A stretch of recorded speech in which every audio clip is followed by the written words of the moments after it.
सिंह। इस समय हम सीएम राइस विद्यालय सिमरिया में मौजूद हैं। हमारे बीच में प्राचार्य महोदय बने हुए हैं और एक क्लास के अंदर हम जाने का प्रयास कर रहे हैं और दिखाना चाहेंगे आपको कि सीएम राइस की जो कल्पना सीएम शिवराज जी ने की थी वो किस लेवल पे पठन पाठन कार्य करवा रही है। मैम, हमारे चैनल पे आपका स्वागत है। क्या नाम है आपका? जी धन्यवाद। मेरा नाम अनीता तिवारी है। कौन सा सब्जेक्ट पढ़ा? मेरा हिंदी सब्जेक्ट है। हिंदी। जी। तो सबसे आप जो इन बच्चियों में से सबसे तेज और एक्सपर्ट बच्ची कौन सी है?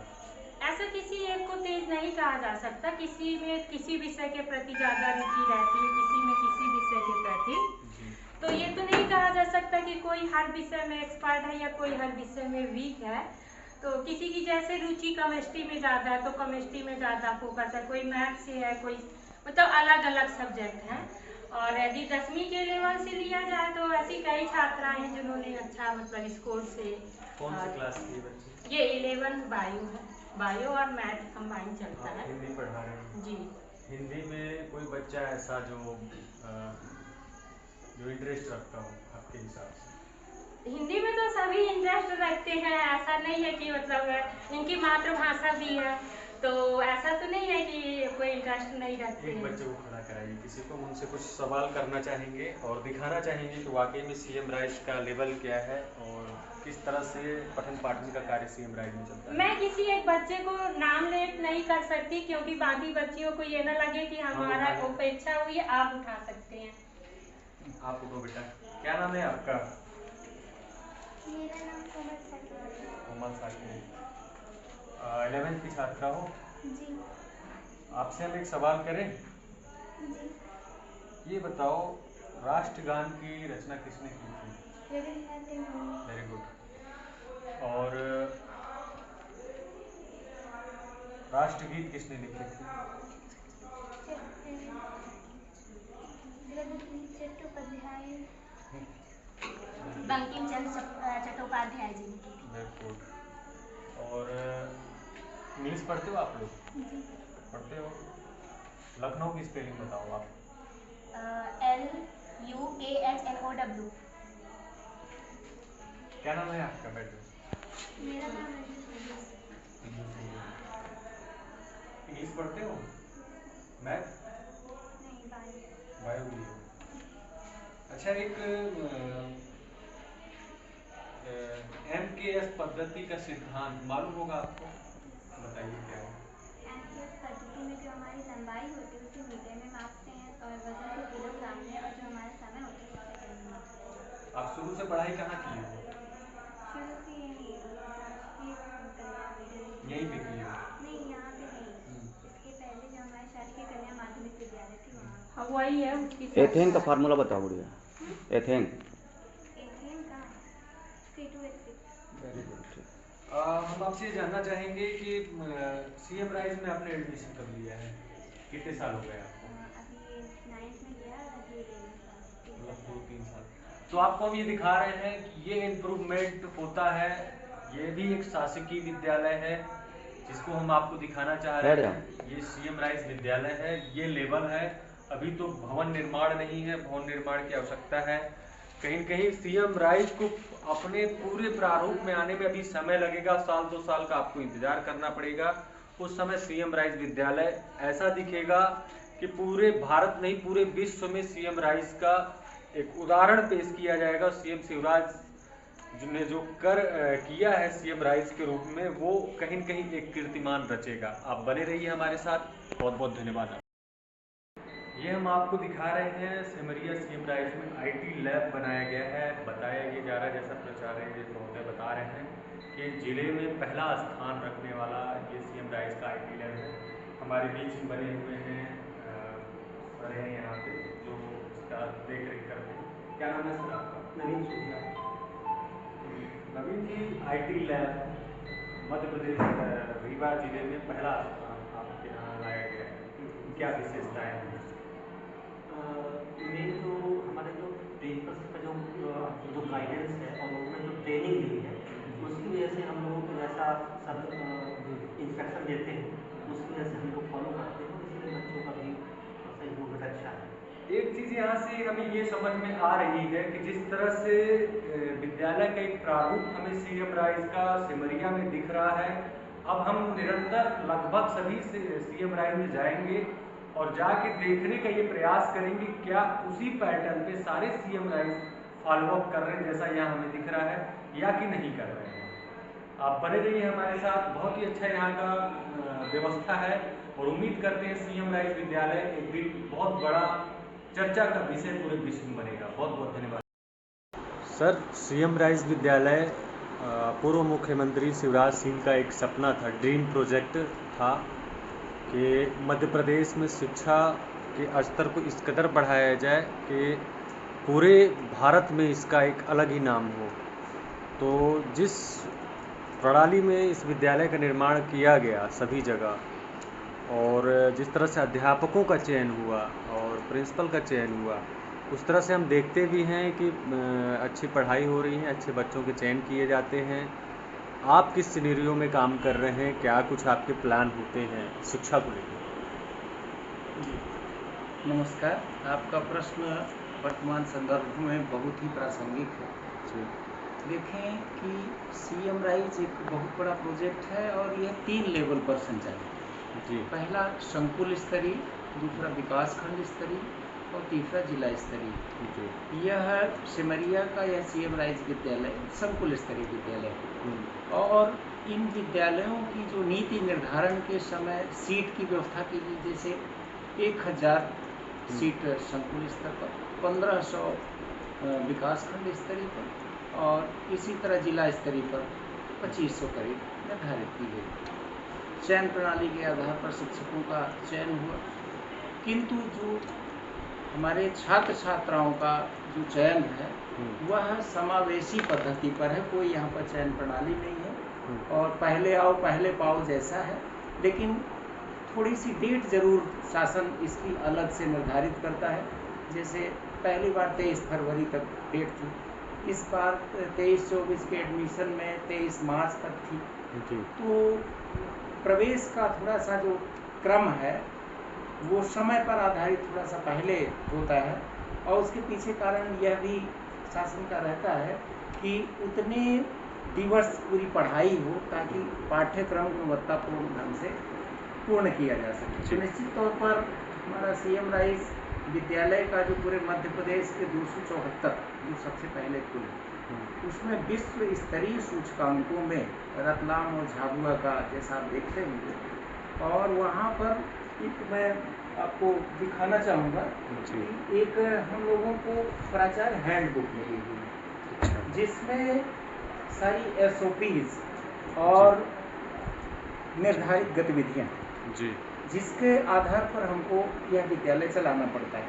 क्योंकि इतना बड़ा प्रोजेक्ट है जी। तो शुरुआती तौर पर हमें जो न्यूनतम और आवश्यक संसाधन दिए गए उसमें निश्चित तौर पर हमारे सभी प्राचार्य अपने टीम के साथ काफ़ी मेहनत कर रहे हैं और उस मेहनत का परिणाम भी सामने आया।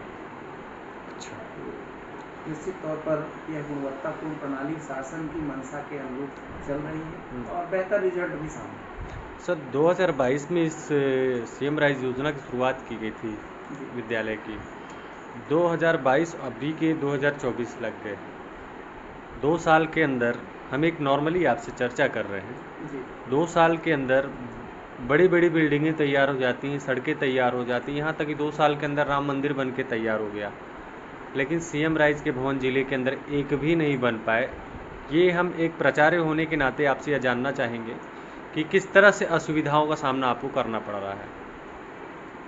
यह भी बड़ा ज्वलंत प्रश्न है। अब जी। इस पर तो मैं इसलिए ज़्यादा कुछ नहीं बोल पाऊंगा क्योंकि निर्माण एजेंसी PIU है जी। और स्थानीय स्तर पर बहुत सारे विवाद भी होते हैं। जी। जैसे सीएम राइज सिमरिया की मैं बात कहूँ कि निर्माण कार्य शुरू होते समय ही ये 4-5 महीने लेट हो गया। जी। क्योंकि स्थानीय स्तर पर कोर्ट केसेस होते हैं और ज़मीन का अतिक्रमण, बहुत सारी बाधाएं आती हैं। अब इन सारी चीज़ों को प्रशासनिक तौर पर राजस्व विभाग और उससे जुड़े हुए निर्माण इकाई के लोग उससे जुड़े होते हैं। तो हमारा मुख्य उद्देश्य अध्ययन, अध्यापन और जो आवश्यक जो वहाँ से जानकारी मांगी जाती है वह हम देते हैं, और जो वरिष्ठ कार्यालय से निर्देश प्राप्त होते हैं वो हम कार्य करते हैं। इसके साथ साथ जब कभी निरीक्षण के लिए वहाँ से कहा जाता है कि फोटोग्राफ्स भेजिए, ये परमिशन का लेटर या संबंधित कागजात भेजिए, वो हम लोग जा करके या कि हमारी टीम के मेंबर जिसको हम रिक्रूट करते हैं वो जाते हैं। अब जहाँ तक इस भवन निर्माण और यह सब का प्रश्न है जो आपने किया, इसमें PIU में निर्माण एजेंसी है, आर्किटेक्ट हैं, अलग अलग हैं, और इसके साथ साथ जो चीफ कॉन्ट्रैक्टर हैं जिनको ये मिला हुआ है, यह सब CM राइज के अलग अलग हैं, जो शासन स्तर से आशय मेरा भोपाल से है, उस स्तर से इनको ठेके की नियम पर आधारित प्रक्रिया के द्वारा इनको आवंटित हुआ है। उस पर यहाँ का कोई रोल नहीं है, ना हम यह जानकारी अंदर तक भी नहीं पाते हैं कि ऐसा इतना डिले क्यों, क्योंकि यह निश्चित तौर पर बहुत बड़ा प्रोजेक्ट है। एक घर बनाने में साल 2 साल लग जाते हैं, तो जहाँ इतने 28 हाल और 42 हाल जिसमें स्टीम लैब भी बनना है, अटल टिकरिंग लैब भी बनना है, अन्य समस्त सुविधाएं देनी है, विश्व स्तर के जो इंफ्रास्ट्रक्चर के मानक है देना है, तो समय तो लगेगा। अच्छा सर, मान लीजिए भवन निर्माण में समय लग रहा है, और जाहिर सी बात है जब प्रोजेक्ट लंबा होता है तो समय लगता है। जिस तरह से आप CM ने कल्पना की थी कि हम इस तरह का CM राइज बनाएं ताकि लोग देखें या फिर दूर दराज से दूर प्रदेश के लोग देखें तो कहें कि हाँ स्कूल हो तो विद्यालय हो तो इस तरह से हो, ऐसी उनकी कल्पना थी। तो कुछ कल्पनाएं आप भी करके बैठे होंगे कि हम इस विद्यालय को यहाँ तक, इस लेवल तक ले जाएं। अभी बीच में बसों का भी टेंडर हुआ था। जी जी, क्या ऐसा आपके यहाँ भी हुआ, टेंडर के लिए कुछ किया गया आपके विद्यालय के लिए? यहाँ 2 चरणों में प्रक्रिया जिला स्तर से की गई थी जी। अब किन कारणों से वो नहीं हो पाई ये तो मुझे जानकारी नहीं है, क्योंकि वो परिवहन विभाग का मामला है जी। लेकिन अभी जैसे नर्मदापुरम और कई जगह पर बस की सुविधा जी प्रारंभ हो गई है जी। इसी तरह यहाँ भी यह अतिशीघ्र प्रारंभ होगी ऐसी आशा है। और मेरा मानना है कि बिल्डिंग बनते बनते यह भी बस परिवहन की भी सुविधा। सर ये बिल्डिंग बनने का सर कितने दिन का टाइम लिए? यह लगभग अभी मुझे जैसा लगता है कि अभी 17-18 महीने और भी लग जाएगा, जैसा मैंने काम चल रहा है। अभी नींव बन गई है और लिफ्ट तक काम हो गया है, बाउंड्री भी बन गई है, और अक्सर PIU के लोग आते हैं, उनके फोटोग्राफ्स ऊपर स्तर तक, भोपाल स्तर तक। सर जैसे आपके विद्यालय में पहले जी ये जो CM राइज बना, जी, तो इससे क्या बच्चों को बेनिफिट मिलेगा, कुछ अंतर आएगा? बेनिफिट तो क्या, जितने भी एस्पेक्ट शिक्षा के आज माने जाते हैं, जी जी, सबसे पहली चीज़ तो मैं देखता हूँ कि आदत का निर्माण। हमारे सारे विद्यार्थी समय से आने लगे। यहाँ मैं पूर्व की स्थिति जैसे सुनते आया हूँ, क्लास रेगुलर लगने लगे। अब जो व्यवस्था हमारी थोड़ी सी 9 मई को जो तूफान आया, हमारे टीम से जुड़ गए, इस वजह से हम एक पाली में इसको नहीं चला पा रहे। 2 पाली में हमने अनुमति के लिए लेटर भेजा, 2 पाली में चला रहे हैं। परिवर्तन तो आप छात्राओं से पूछ सकते हैं, अभिभावकों से पूछ सकते हैं, और रिजल्ट सामने है। रिजल्ट हमारा आज पूरे सिमरिया के सभी स्कूलों से बेहतर है। 10वीं की छात्रा अंजू सोनी हमारी 95% ला करके ब्लॉक में फर्स्ट आई है। IT और इलेक्ट्रॉनिक्स का हमारा 100% रिजल्ट है। अब जितना स्टाफ चाहिए उन मानकों में स्टाफ की संख्या नहीं है, इसके बावजूद हमारे सब, अभी आप देखेंगे सारी क्लासेस बढ़िया चल रही है। कितने साल से सर? मेरी सेवा तो 31 वर्ष हो गई है, लेकिन यहाँ पर CM राइज में वाइस प्रिंसिपल के रूप में चयनित होकर के मैंने 2 वर्ष यहाँ दिया, और पूरे समर्पण के भाव से। सर ऐसे कितने बच्चे हैं आपके विद्यालय में जो जिला या कि संभाग स्तर में स्कूल का नाम रोशन करते हैं? ये आप इस स्तर पर मान करके चलिए कि जितनी भी गतिविधियाँ उसमें 3 या 4 छात्राएं तो हर एक प्रतियोगिता में भागीदारी निभाती हैं। और जहाँ रिजल्ट की बात है, रिजल्ट यहाँ का इतना कम था। मैं बता दूं जिस सत्र में मैंने ज्वाइन किया था उस सत्र का रिजल्ट कक्षा 12वीं का 26% था और 37% करीब था 10वीं का।